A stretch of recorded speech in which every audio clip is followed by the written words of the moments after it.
During this video, I'm going to talk about the following: circle time, the mindful breathing exercises, our craft visits with Miss Ray, our extension activities, our guidebooks, and the member podcast. First, let's talk about circle time. Songs and poems can be wonderful ways to add joy and wonder to your home. I've noticed that children who are singing seasonal songs and listening to nature-based stories are often more in tune with even the most subtle shifts in the natural world. When we're singing about the things that are happening outside, we're noticing them more. I hope the songs and poems we share with you in Storytime find their way into your life outside of when you're just sitting and watching the videos together. I'm guessing it won't take long until you hear your children, or maybe yourself, singing around the house. I can't wait to hear about it when you do. We've already talked a little bit about the various rhythms of story time, but just to review what that looks like for the circle time component of story time. We learn a new circle time every month.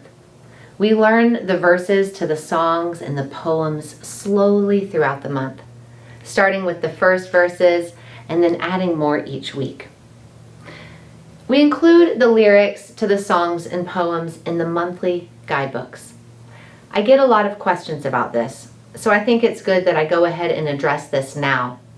Sometimes we can share the lyrics to the entire songs or poems. Other times you'll see we only share one line or one verse. When the material is in the public domain or we have permission to use it, we include the entire song or poem in the guidebook for you. Otherwise, we include only part of the song or poem and then provide you with the source so you can go and find the rest of the poem if you wish. The next element I want to discuss are our mindful breathing exercises. Just like we learn a new circle time every month, we learn a new mindful breathing exercise every month. And at the end of circle time every Monday, we practice these together. In times of chaos, overwhelm, or stress, research shows us that taking a few deep breaths can calm our nerves and relax our bodies. Even young children can learn how to do this, and that's why we have designed these mindful breathing exercises for you. I hope you'll find that there are a few of them that your children love, and that you can bring these into your life and use them outside of story time. If you decide to do so, I want to give you a few tips of using these at home with children. First and foremost, make sure you practice. And most importantly, make sure you practice in moments of calm. And I mean practice a lot. You should expect to practice this 10 to 20 times during moments of calm before you introduce it during times of upset or chaos. You can't expect your child to learn a new skill right when you're in the thick of things. So find a couple of these that resonate with your child and practice them at home together. Talk about when you might use them. And then, after practice, bring them into a challenging moment. Second, don't try to use every single one of these with your child at home. You can do them with us during story time, but see which ones your child likes the best and pick 2 or 3. Stick with those. In fact, even just 1 or 2 is probably best. Stick with something simple, let your child practice it, and then add another if you'd like. The third suggestion I have is to have a visual reminder. Some of the families I've worked with have printed a little card that say the name of the exercise as well as the steps to do it. They put this somewhere in the house where they can see it to remind them to use it with their child. The third thing I want to talk about are our craft visits with Miss Ray. When I spoke of our weekly and monthly rhythm, you learned that we have 2 craft visits a month with Miss Ray. These always happen on Tuesdays, the 2nd and 4th Tuesday of the month, every month.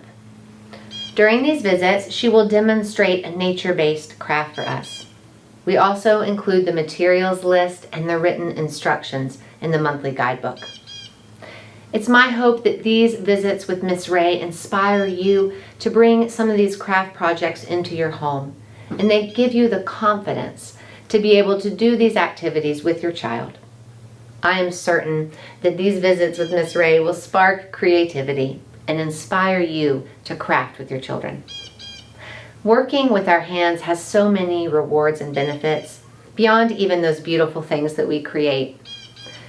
When we work with our hands, we have to slow down, be present, and value the process over the product.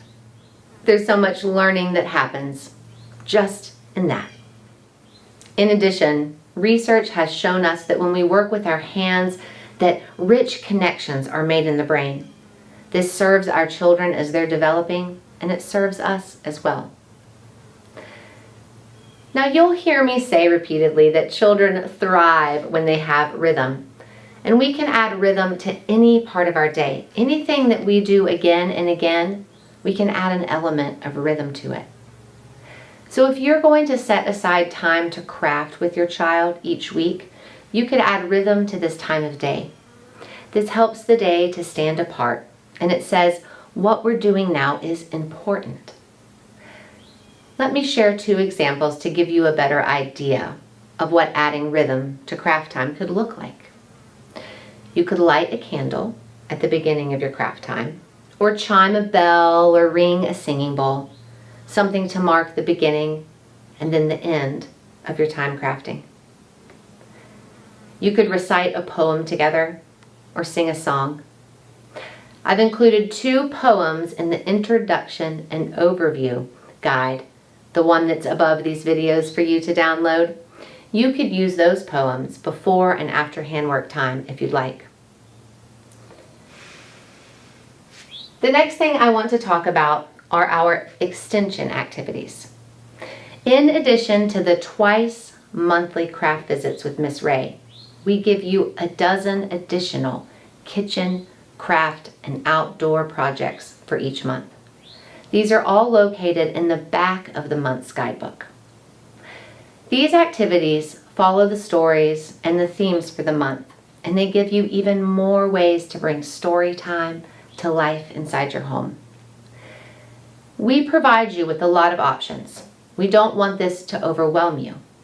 We give you this many options so you can pick and choose what works for you and your children and their interests. Don't feel like you need to do all of these.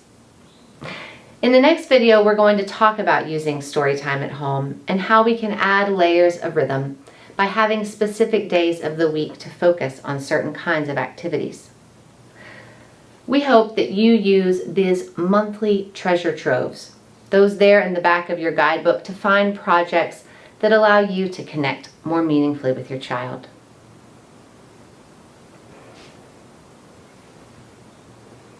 Speaking of guidebooks, that's the place where the extension activities are. And that's also the place where we provide the details of the month for you. We give you the story titles, the summaries to the stories. We give you field trip information, all the craft instructions, the materials lists, and again, those extension activities. You can find all of the Storytime guidebooks from the Storytime member dashboard. Click on the resource section where it says guidebooks, and you'll find them there. If you can't remember, watch video 2 here in the Getting Started module, and I'll show you around the member dashboard and remind you where everything is. There's a guidebook for every month. You just click on the month you want, and it will download the PDF to your computer. The last element of Storytime I want to talk about is the podcast. This is our private member podcast, only available to those who are part of Storytime in the Schoolhouse. This podcast is simply the audio from our daily episodes.